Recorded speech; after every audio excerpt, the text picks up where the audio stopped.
This is the X-Zone Broadcast Network, broadcasting worldwide on broadcast affiliates and satellite program providers, including CNN Broadcast Network, Sirius Satellite Network, Star Media, Good News Radio Network, Angel Broadcast Network, Wiki Broadcast Network, and WPBN TV. For more information on the X-Zone Broadcast Network, visit us at www.xzbn.net.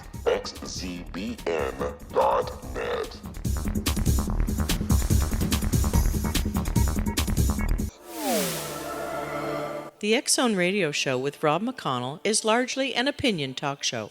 All opinions, comments, or statements of fact expressed by Rob McConnell's guests are strictly their own and are not to be construed as those of the X-Zone Radio Show or endorsed in any manner by Rob McConnell, Relmar McConnell Media Company, the X-Zone Broadcast Network, its affiliated networks, stations, employees, or advertisers.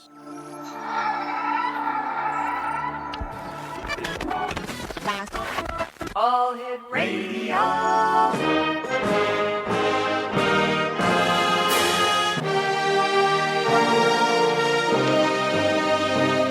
Welcome to the X-Zone, a place where fact is fiction and fiction is reality.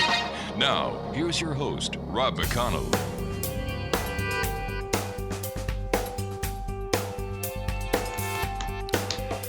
And welcome to the X-Zone, everyone. I am Rob McConnell, and for the next 4 hours, I'm going to be your host and your guide as together we cross the time-space continuum to this place that I call the X-Zone.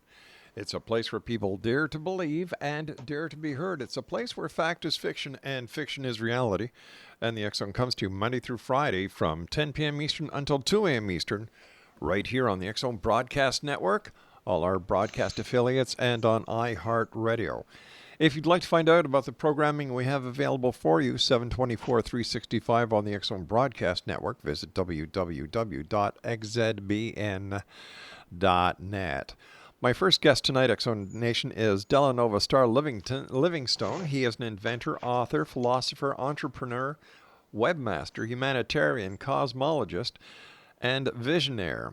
Now, he was born in Montreal and has lived in Winnipeg, Vancouver, Denver, Colorado, Spokane, Washington, Halifax, Nova Scotia, Calgary, and the list goes on and on and on.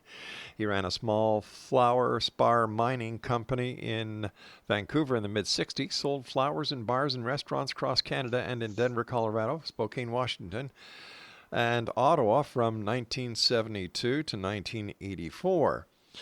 We're going to be talking to Del tonight about the revelatorium revelations.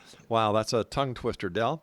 That was first put up as a website in January of 1999. Welcome to the X-Zone, Del. And welcome to you, and thank you for having me on again. It's my pleasure. Let our listeners know a little bit about you. Man, you really moved around, and now you're in Brantford, Ontario. Well, I've been in Brantford now for pushing 5 years. I lived in Ottawa for the last 35. After migrating back and forth across Canada and in the States quite a few times before that. But the long and the short of it is I've settled down in the sense that I'm not doing flowers in the bars and the restaurants, which is where a lot of the traveling took place. But I have been working on revelatory information that started coming through at the end of the 90s. And to bring your readers up just a wee bit, we did an interview 2 years ago. Right. Just, I think, 5 days before the original Alien Cosmic Conference held in Brantford in June of 2015. Yeah.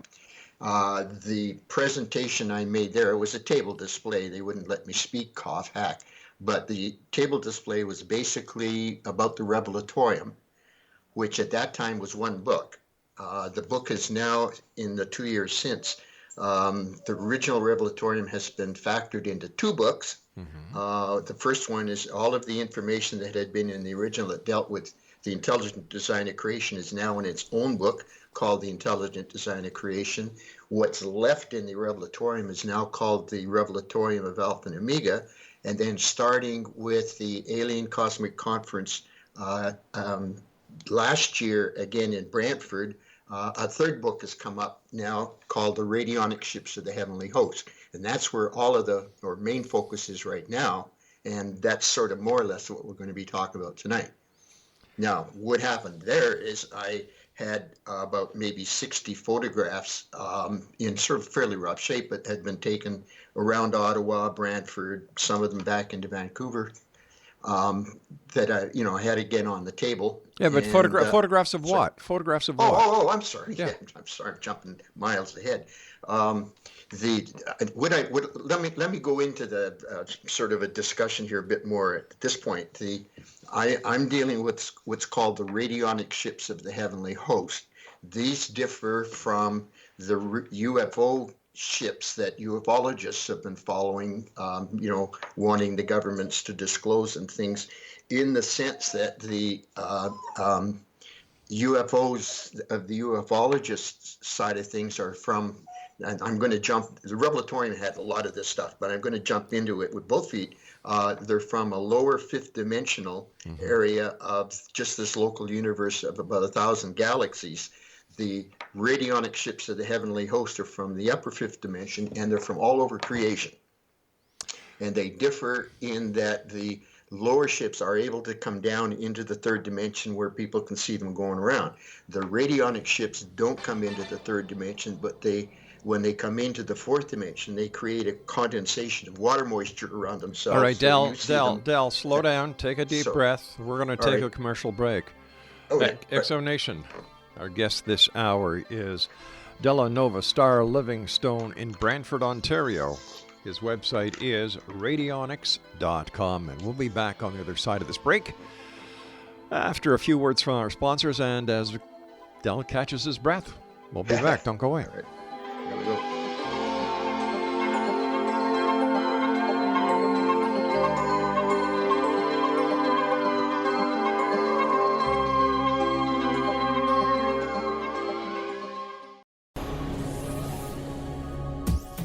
This is the X-Zone Broadcast Network, broadcasting worldwide on broadcast affiliates and satellite program providers, including CNN Broadcast Network, Sirius Satellite Network, Star Media, Good News Radio Network, Angel Broadcast Network, Wiki Broadcast Network, and WPBN TV. For more information on the X-Zone Broadcast Network, visit us at www.xzbn.net.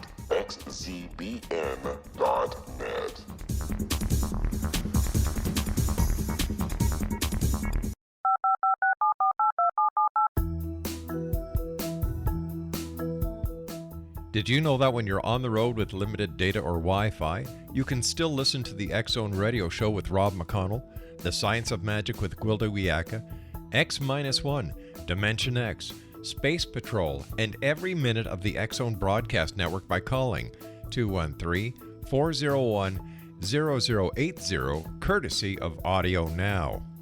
No smartphone, app, or internet needed. It saves your data plan, and it's free if you have unlimited minutes.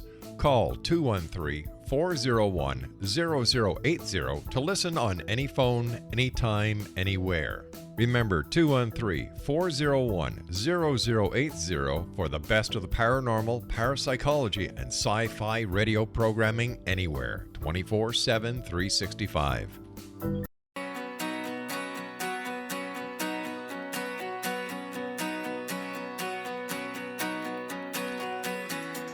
Hey, welcome back, everyone.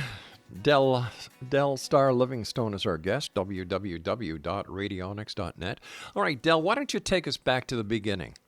All right. Well, first of all, it's radionics.com, and it's two N's, like RADIONNICS. And the reason for the name is because these particular ships are magnetic. They radiate a magnetic field, and I use two N's to differentiate that word from radionic health instruments, which are also magnetic or radio, electromagnetic. So there is a distinction made there. The beginning is, what would be a better beginning for you? How I learned about these ships or what they are? The website itself, we discussed this just before the break. The website itself has about 650 odd photographs from around the world, a good number of them taken here in Brantford in the area, showing both what are called radionic clouds, which are the magnetic reflection in the lower clouds of the ships from their magnetic fields in the fifth dimension. That's a mouthful. There's also now, which wasn't in the earlier work at all, but there's now a number of photographs of literally,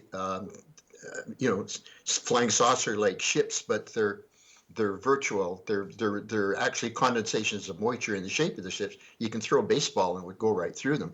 But for example, on I guess it's I call them stargrams instead of chapters, but stargram 17 has a photograph that was taken from the space station just about a month ago at the middle of September, and it shows three of them sitting right out there.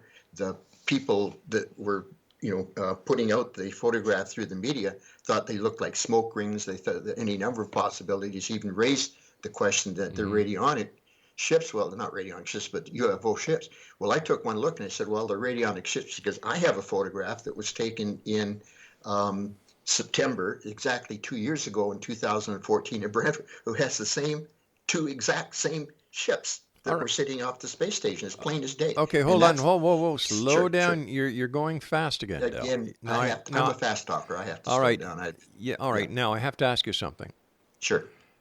Where did your interest in UFOs come from and radionics come from? From everything else I've read in your bio, there's no indication that you had an interest in UFOs or radionics or anything. Where did the interest come from? Well, literally, now this is going back into the mid-'60s, the hippie era and things like that. From about 1965 up, the interest in UFOs started to become fairly predominant. And I kind of, at a point, didn't believe in them, and then I started to believe in them. And then, why did you start to believe in them? Well, just because there was enough talk going on around at the time. This is, I won't say I was in the hippie community, but I wasn't of it. There's a big difference. All right, so you became involved because of all the talk. At that time, had you seen a UFO? Well, this is the next step. In the very beginning of 1971, I started participating in a series of lectures about UFOs and other matters. The Revelatorium was, an outcome of basically those discussions. But and this is a quick fun story. This would be January of 71. The lecture was being given up on the second floor of an apartment in Vancouver. Off the kitchen was a small patio, and three of us at a coffee break were standing out, talking about what the lecturer had been talking about. And it was an overcast sky. There was a young girl from Columbia, and there was a 6'9" fellow from Vancouver. The girl was in the process of saying with her hand over her head, every time I've seen a UFO, I felt a buzzing. She got that far. I had picked up on what looked like a saber jet flying across under the clouds with swept back wings. And in those days, you probably remember the jet trail always followed the plane by about 20 feet. Still does. Pardon me? Still does. Still does? Well, if you got good ears. But in those days, you could hear the jet trail pretty distinctly because they were always flying under the speed of sound in those days. So I went immediately to the jet trail. There's no sound. I went back to the ship. I went back. Still no sound. She's still standing there with half a sentence out her head. The kitchen door opened. The guy giving the lecture stuck his head out with a big grin and said, "Did you see it? Did you see the flying saucer?" And went back in. So that was kind of, all right, let's listen carefully. Hold on here. Now I have to ask you a few questions about your sighting. Sure. Okay. The craft, it left a contrail. No, it didn't. It did. No, that's what I'm saying. Okay. It left nothing. It was. Okay. It literally looked like a silver saber jet flying along. Okay. It looked, like a spotlight from the ground on a cloud cover. It's doing an attraction for something, but the spot moves back and forth across the clouds. Well, it was identical to that. It was a saber jet. Only there was no jet trail, and there was certainly no sound behind it. Okay. So it was actually a silver UFO. Is it possible it was an experimental craft? No. How do you know? No, because the guy wouldn't have stuck his head, come out from the kitchen with a big grin and saying, "Did you see the flying saucer?" And going back in, who was talking about UFOs and what they are, why they're here at that exact moment. Then let me ask you this now. Sure. Slow down again, Del. Because I got two more incidences. All right, slow down. Now, based on the fact that the guy came out, stuck his head out, how did he know that there was something in the sky if he did not, in fact, see it? Well, it's because, and again, you're just going to, he was, and this is what with the realization was, he was in tune with those guys right off the top, because there are people that have been here and there and still are today completely directly in tune with them. And he was in tune with them in order to give the information, and then they sort of set forward the original disclosure about the radionic ships. The second time, because this will help a bit on your question there, we're now talking about June of '71. I was living in downtown Vancouver in upstairs of an old Victorian house, and it was I guess wedged in between a bunch of 20, 30-story high-rise apartment towers. So if you looked up the street, it was like a canyon. All, just a little wedge of sky over top. Up. So anyway, I was upstairs, and somebody came running up the stairs out of breath. He said, "Hurry, hurry! There's a UFO right overhead, right overhead." Well, I come down the stairs 7 at a time, out the door, and sure enough, just like a great big molybdenite silver M&M sitting right in the middle between the two rows of high rises. At that instant, the party that was upstairs with me came tumbling out the door. Where is it? Where is it? And it took off just bam, just like that, it was gone. So he wasn't supposed to see them, and I was, because that's the way it works. You will be shown them in the third dimension if you're ready to see them. You can be there, you can look right at them, the guy beside you won't see them. Now, that's been going on for a long time. When somebody's consciousness has reached enough of level where they're going to be shown to confirm their belief and move it ahead, they'll be shown it. That's why people claim they've seen them. Other people say, no, it's a bunch of bunk. When you're ready to see, and they're silver, they're like, all they've done is lower their frequency to the visible, band of radiation, so you can actually see them, but they're virtual. There's not actually a ship there. You throw a baseball, like I say, it goes right through. So they're not solid mass. They are transparent. But they are silver in reflection. They have a silver hue, but you can throw a baseball right through them. Yeah, this is in the third dimension, because most of them are around in the fourth dimension, and they are more in the way of I don't know how to describe it. If you took a saucer-shaped UFO and you replaced it molecule by molecule with a water molecule, then you would have a perfect picture of it, but in water vapor form, moisture form, rather than in metal form or whatever substance. But that's exactly the website. Chapters 16 and 17 has all kinds of them, including these ones off the space station that are, I call it condensate. They're in a condensate form. Okay. Now there's all kinds of them up on the internet. UFOs, and they're condensates. But people don't differentiate the difference. They just let's be honest, Del. Sure. The internet is the biggest septic tank that God has ever created. There's more shit in it than anything else. There's a technique called wheat from the chaff. If you know, there's also a saying that says drugs kill. I know that. I stopped smoking absolutely categorically and undeniably in February, Valentine's Day of 1970. Well, good for you. By the time 71 came around, I had been, cleared my consciousness, because 6 months you can feel the after effects of that stuff coming out of your system, day by day, more and more. So by the year later, I was purged of enough of the, the depressive, not depressive, but the consciousness suppressing effects, enough that I was able to start seeing things a lot more clearly. I was basically literally yanked out of being I managed a rock and roll band, a hippie rock and roll band through the end of the 60s. That's why I say I was a hippie, not of the world of hippies, but in it. And we smoked a lot, I have to say. But again, that's water under the bridge and long ago. Sure. So the thing about marijuana, the medical side, I cannot, under any circumstances, drop the significance of medical marijuana, because I've seen it happen, and even to myself. It does what it's supposed to as far as medical is concerned. Sure. But recreational use is a no-no. Yeah. Because it dissipates your energy, it drops your frequency rather than brings it out. And in particular, there's a lot of, you've probably heard this expression, negative psychic astral imposition, the negative stuff that comes in. You've talked with people that talk about that. Well, marijuana, when you're using it for frivolous reasons, will allow that stuff to come in. If you go to, when you go into, if you're stoned, you go into like a club or somebody's house, it feels warm and inviting. That's why the hippie club. But if you're straight, you're not a smoker, and you go to those places, they feel cold and clammy. And there's your tip off right there. Wow. They feel cold and clammy. The same place. Okay, so let's get back to the ships here. Well, now, the most interesting one. This happened in '73 when I was down in Denver.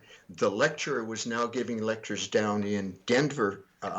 This is over a period of about a year, and some of us had come down from Vancouver. Now we're going to go back up to Vancouver. So the morning we were leaving, he held a barbecue in the backyard as a send-off.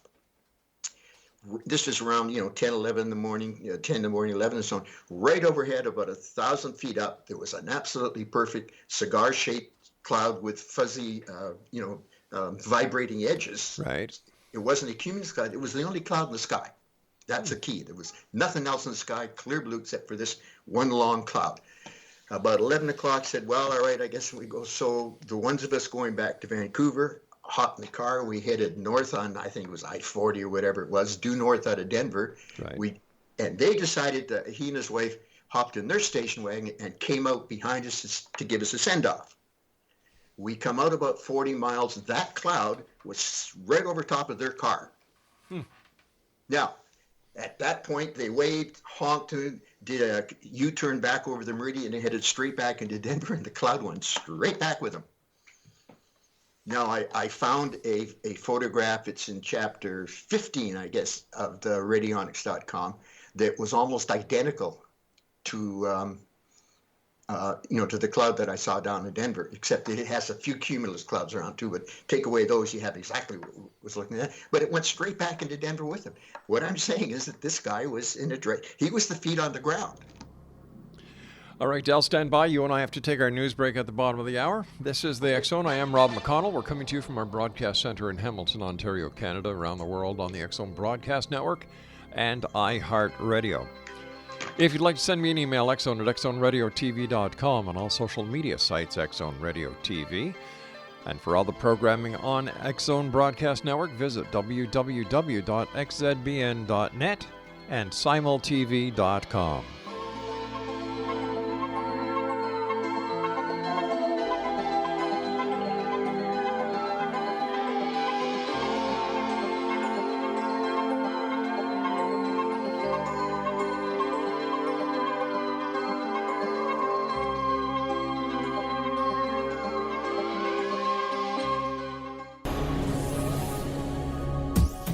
This is the X Zone Broadcast Network, broadcasting worldwide on broadcast affiliates and satellite program providers, including CNN Broadcast Network, Sirius Satellite Network, Star Media, Good News Radio Network, Angel Broadcast Network, Wiki Broadcast Network, and WPBN TV. For more information on the X Zone Broadcast Network, visit us at www.xzbn.net.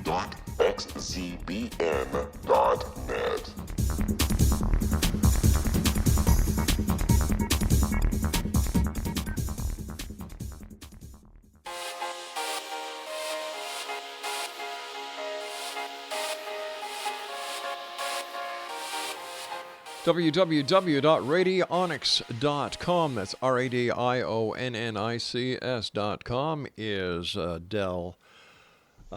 Starr Livingstone's website. And, okay, so what is the difference as where UFOs come from and where these radionic ships come from? Well, there's pretty well a, fairly big chunk of another discussion down the road, which I'll save off until the next interview. Everybody has heard about the Luciferian rebellion without knowing, or Lucifer, especially the religious people, without having a good idea what's going on there. The real short and skinny version is that 5 billion years ago, in this local sector of 1,000 solar systems, the administrator of it, who was name was Lucifer, Delahnnovah's son. The bottom line of creation, throughout creation, is the fifth dimension. There is no life in the third dimension anywhere. If you go through the Revelatorium and intelligent design, I'll explain why, but there's a perfectly good reason.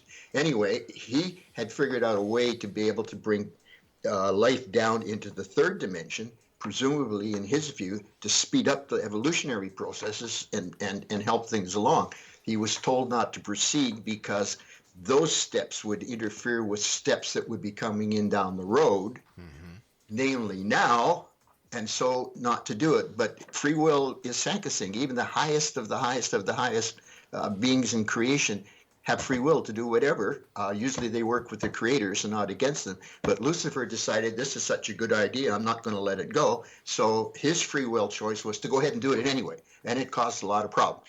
It was officially called the Luciferian self-will rebellion of the cosmic overplus. Self-will because what he did was, instead of your consciousness being of love and service to the creators, which is the whole principle of Christ, the Christ principle, what Jesus was teaching 2,000 years ago, without getting religious, because they don't know what really happened then. But nonetheless, he said, well, if we orient the consciousness to this outer ego self, we can boost it up and then make it a standalone that can go back up into the fifth dimension and be free from their obligation or ties to the rest of creation as a standalone entity. And that's why it was called a self-willed rebellion. And that's what they did. They did it, and the rebellion was allowed to run on its own until 2,000 years ago, when it was finally reached a point of stagnant dead end where nothing more could come out of it that was in any way useful. So Christ on the Mount put an end to it. At that point, all of the UFOs that have been running around that had been generating out of these lesser Luciferian frequencies, there was about 1,000 of them around Earth. They were quarantined here. They can't get out because the Van Allen radiation belt won't allow teleportonic jumps. Now, most of the people that are into UFOs know that there's Slow down, Del. Slow down. Take a breath. Slow down. Right. Most of the people that or a lot of the people you read on the internet are aware of the fact there is a quarantine of some kind in effect. Well, the UFOologists are looking at these ships, which can come down into the third dimension. They do abduct because they're trying to find a way through the DNA, human DNA, to see if they can get out of that quarantine. And so it goes. The radionic ships of the heavenly host, and there's your key, the heavenly host, because these are the same ones that have been throughout the Bible. The Bible talks, if you do a Google search for clouds in the Bible, you'll get couple of dozen different links, different results. And, clouds here, clouds there. We who are on the ground or alive will be taken up with those in the clouds. When he cometh again, he returneth, he will cometh with clouds and so on. Okay, all right. Well, we're going to take a breather here because you're going way too fast again. Oh, my goodness. All right. All right. Now, you've got to go slow. All right? Yeah, because people, my producer can't understand what you're saying. And if he can't understand, our listeners aren't going to understand. Can't understand. All right. Okay, now I have to ask you, and I want you to take your time answering these questions. Where did you get this information from about the radionic ships and, the billion years ago and where did you get this information? Well, the teachings that took place in the early 70s, the point or the purpose of the teachings was to teach you how to become your own source of information by asking and being able to understand your responses. Okay, now what courses? Well, it's called a Christ teaching. Christ teachings teach you how to, the Bible says, ask and you shall receive. It also says, ask and I will answer because I'm closer in hands and feet. What these refer to is the fact that you do have a mechanism to your higher consciousness that will bring that information to you on the spot. Then taking it up a step further, where the prophets receive their information and so on by, is that the information will be brought down from the higher dimension into your higher consciousness, which will bring it down into your outer consciousness, where you see it as a vision or an insight or various things like that. All right, so let me ask, whoa, slow down here. Slow down. How do we know that the information that you're getting is not a manifestation of your own imagination and so on? Yeah. cause always confirms itself in effect. And How? that's a good one because if you're not sure of it, first of all, sometimes you'll get an extreme certainty of that feeling. You'll get a yes or no. And if you watch things happen, it's happened to me countless times, down the road, it gets confirmed by something that goes on in the outer world all the time. And that's one of the main ways. People say, "Are you channeling?" No, I'm not. This has nothing to do with channeling. It's called Melchizedek attunement and consciousness, and it means it's a direct thought transference. I get the thought. It's my job. I call myself a wordsmith. If you go through the radionic website, you'll see the Okay, term. now slow down here again. Hold on here. Sure. Who do you get this information from? Well, it comes. I know I've had a good part of this has come from the Melchizedek worlds and the Magellanic clouds. Some of it has come from Nebadon, which is the capital of this galaxy. Oh, okay, now let me ask you. Hold on here. Let me ask you. How do you know? How do you know the name of the capital of this galaxy? Well, now this is not where I got the names from, but for example, a lot of people are aware of the Urantia book, which has some good information in it. It also has a lot of misleading information, but it gave those names at one time. Those names have come around again. Versa, for example, is the headquarters of this local super universe, and I know that I have an attunement straight out there. It's not like I get the message and it came from there. I just get the message. I get. There are people now calling the term download. I've heard that term now used by quite a few people in the last year and a half. They call it downloads. They get a new piece of information, and it's up to them to sort the wheat from the chaff. The reason, again, the importance of the fact that I had stopped smoking marijuana, because if you're still smoking marijuana, you can't tell the real ones from the illusionary ones, because you're correct about that. If you're smoking pot, you can have all kinds of wonderful and wild, huge illuminations that are straight out of your imagination, because pot will do that.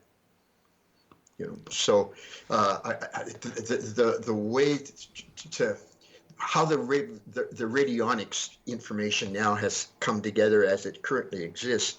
I had by now been living in Ottawa from the 70s up until the early 90s. I had done nothing with the information and had not spent any time musing with and so on. I did notice, without any reason to wonder what was going on, I did notice that the skies often had crisscrossing lines all over the place, sometimes like broken glass. But in 1994, all of a sudden, those are the magnetic cloud reflections of the radionic ships. Picture was clear as a bell, instantly, clear as a bell. And what happens is that I use the term anchor ships for lack of another, it works. Two of these ships will come in, they'll set up 180 degrees apart from each other. One will be a magnetic,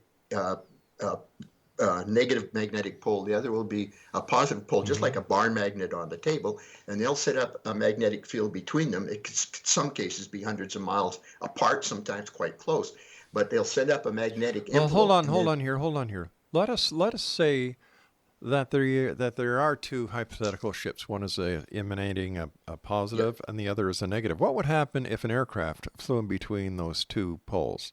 Absolutely nothing. You're wrong. You are wrong. You are wrong, no. sir, because if, in fact, there is a reversal of the polarity in the poles, the jet engines would stop. Rob, that's a beautiful question to ask, because in chapter 2, I can't remember which figure it is, of the Stargram 2 of the radionic website, there's a picture of one of these magnetic clouds. They're always vertical. These anchor ship ones are vertical. They have an apex point just off, 10, 15, 20 degrees off the horizon. Yeah. And right up the middle of it, there's a contrail that's a perfect spiral. A jet plane contrail. It's an absolute corkscrew spiral. If you go, and that was when you don't get the two at the same time very often, but in this particular case, I was able to get the positive pole one in the 180 degrees in the opposite direction, and there was the contrail coming down, right down into the apex. Now he's on the way to Buffalo or wherever the heck it was. So you took this picture yourself? Yeah, a good number of the pictures in this website I took myself, yeah. And there's quite a few lately, some really good ones that have just come in recently by people that have seen the website and said, hey, but wait a minute, I've got some of those. I just got a bunch in 5 or 6 days ago from a fellow in Medicine Hat. He probably sent me about 20. He's been photographing without having a clue since 2012, just because he knew they were different than clouds.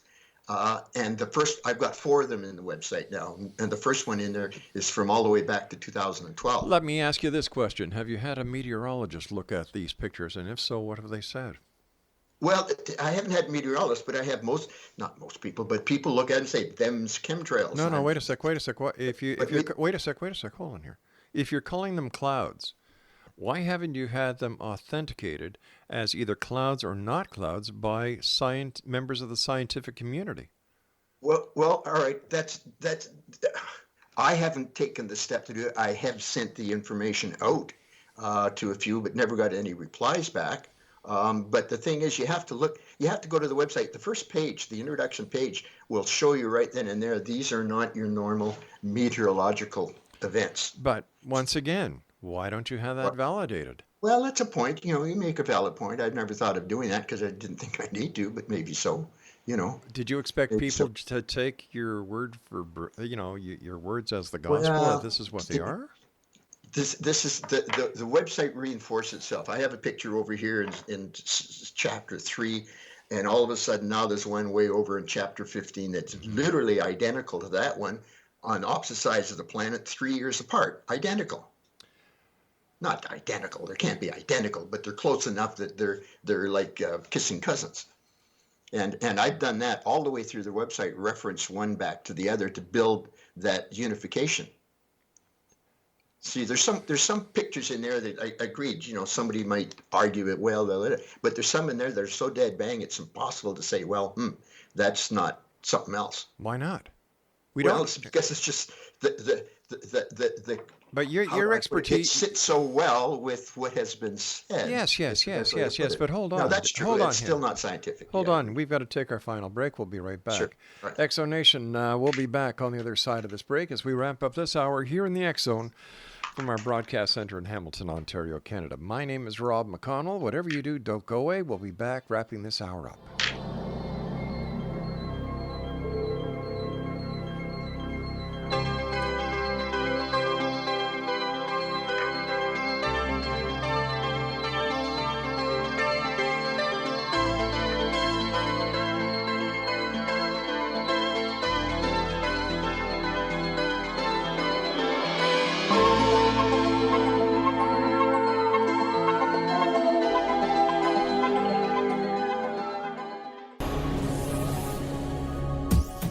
This is the X-Zone Broadcast Network, broadcasting worldwide on broadcast affiliates and satellite program providers, including CNN Broadcast Network, Sirius Satellite Network, Star Media, Good News Radio Network, Angel Broadcast Network, Wiki Broadcast Network, and WPBN TV. For more information on the X-Zone Broadcast Network, visit us at www.xzbn.net.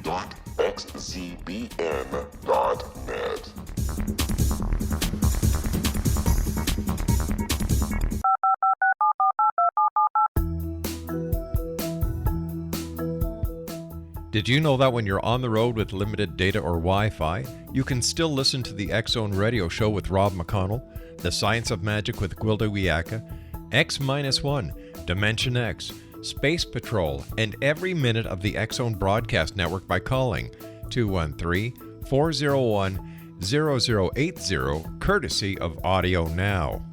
No smartphone, app, or internet needed. It saves your data plan and it's free if you have unlimited minutes. Call 213-401-0080 to listen on any phone, anytime, anywhere. Remember 213-401-0080 for the best of the paranormal, parapsychology, and sci-fi radio programming anywhere, 24/7, 365.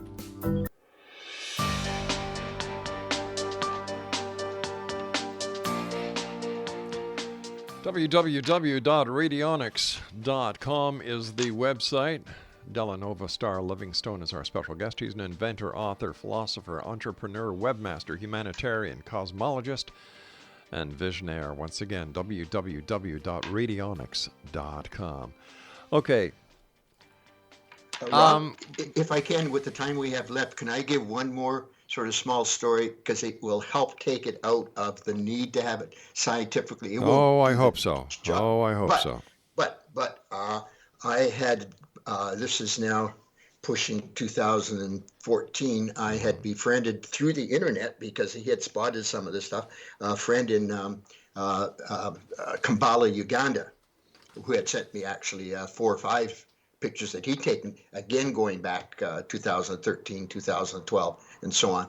But we had also been discussing these nighttime downloadings, and he sent me a fairly long email one day and said he had a fairly interesting event the night before. He had been talking at length with somebody who was queuing him up about something.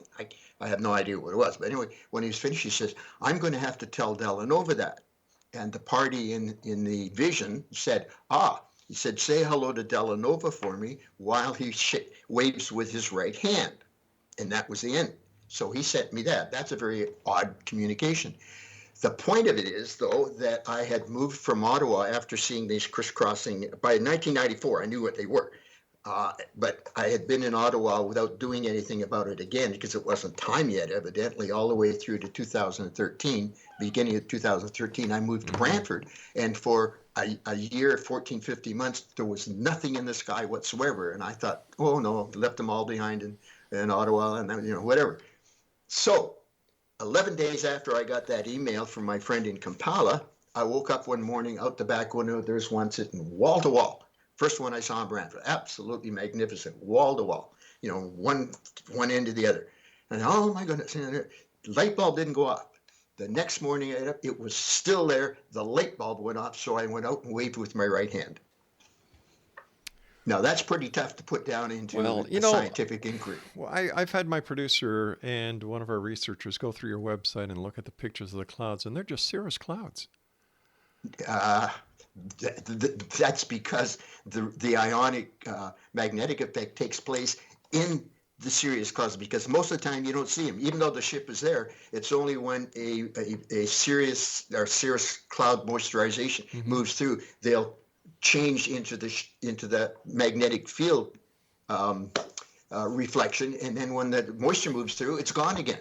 And that's why you very seldom see both at the same time, because you'll see the right-hand one, call it right-hand one, and then it'll come and go, and then the left-hand one, because the cloud keeps on moving, will suddenly flare up and they'll be gone. They can come and go within 20 minutes. Well, some of them will my producer hours at a time. My producer and researchers also sent me a website to go and check out. That's the NOAA, the NASA Skywatcher chart, and there are a number of clouds that look like the clouds that you have on your website. I'm not saying they're the exact same pictures, but the clouds are similar, and there's nothing spectacular about them. So I'm having a hard time understanding how you can actually associate something with Armageddon, with clouds, with Jesus, with super galaxies and UFOs. It's sort of a matter of knowing what you're looking for. A lot of some of the photographs on the website have come out of Google searches or Bing or any of them for chemtrails, sky photos, cloud photos, and so on. And I can look through 500 and boom, there's one.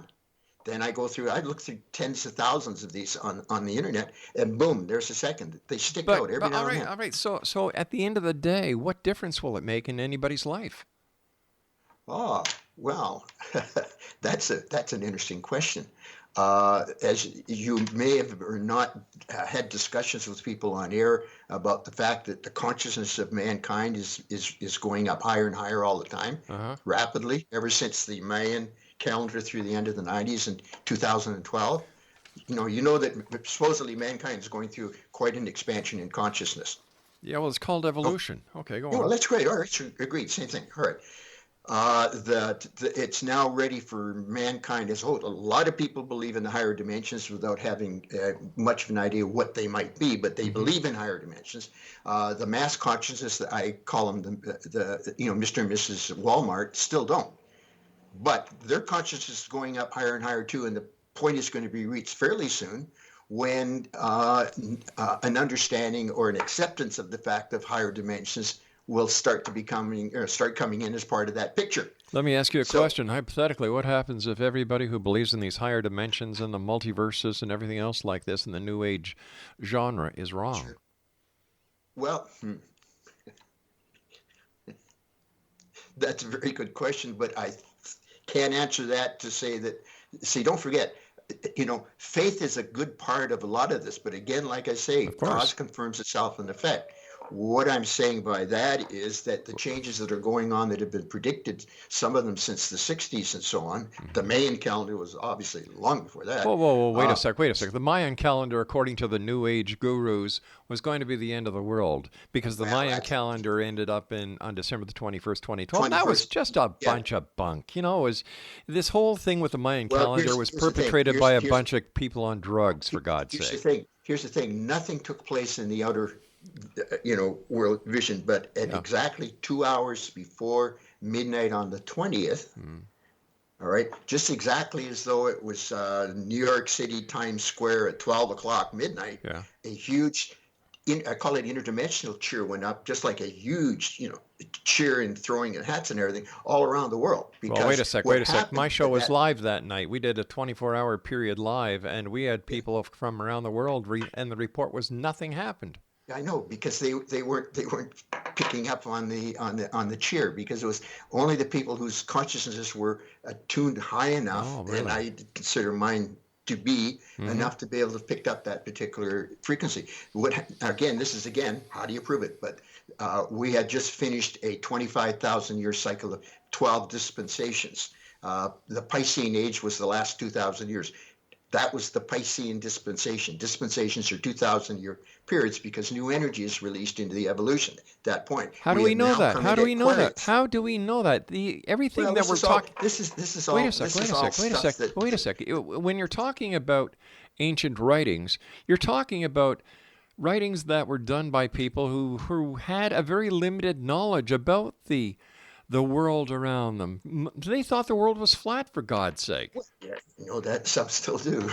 Those are the people who deserve to be in the insane asylum, Earth's fifth dimension is flat. It's not the third dimension is flat. Earth's fifth dimension is flat. But that's again is another side of things. Anyway, how do I put it? Just because the fact that most people don't get this kind of information shouldn't dismiss the possibility that some do. But the big problem is what are slowly raising the big problem is those who claim to have the information do not put it across as anything that could be taken seriously. No, because the matters of the higher dimension can't be shown except by analogy or by example, and I consider these radionic ships a perfect example. Can't be shown in the third dimension. It's not something of the physical plane. Engineers disdain the idea. Okay, so what you're saying is they got to have wheat on the ground. What you're saying is that in order to believe that these ships do exist, you have to believe unconditionally. And if you believe unconditionally, then you're a believer, and everyone who uses rationale and a scientific way of looking at things or gathering evidence is wrong. No, you don't have to believe it unconditionally, but if you start having a bit of a belief in it, at least to a point, more of it will start coming in, more of it will start, and the next thing you know, you do see the picture. That's the way it works, and it doesn't happen for everybody, but it's an inevitable process. Once you start, you just have to have that one tiny little finger through the, through the dark web. Of having that tiny bit of belief, because that allows the rest to start coming through. And I'm not guaranteeing that anybody's going to have that happen. All I'm saying is that without that belief, at least a little bit, it can't happen. It's as simple as that. And the scientific community of all of are the most afflicted by the fact that they cannot accept anything that isn't in a test tube laboratory. Well, they're not the only ones, because 93% of the population doesn't believe. Well, here's the thing. At the beginning of the 60s, if you believed in astrology, you're a kook. At the end of the 60s, if you didn't believe in astrology, you were a square. Oh, I don't know about that. I don't know about that. I know many people who do not believe in astrology. But the general population moved from utter unacceptance of the possibility of astrology into a sort of a general, acceptance of astrology through the hippie movement and into the 70s. Now just about everybody talks about astrology sort of as part of conversation. Oops. Not where I come from. That's a start. All right. Thanks very much for joining us tonight, Del. It's been a rather interesting conversation, to say the least. Thanks very much, Craig, for saving me on this one. Hippie, drug use, clouds, UFOs, radionic ships. I don't know. I really don't know.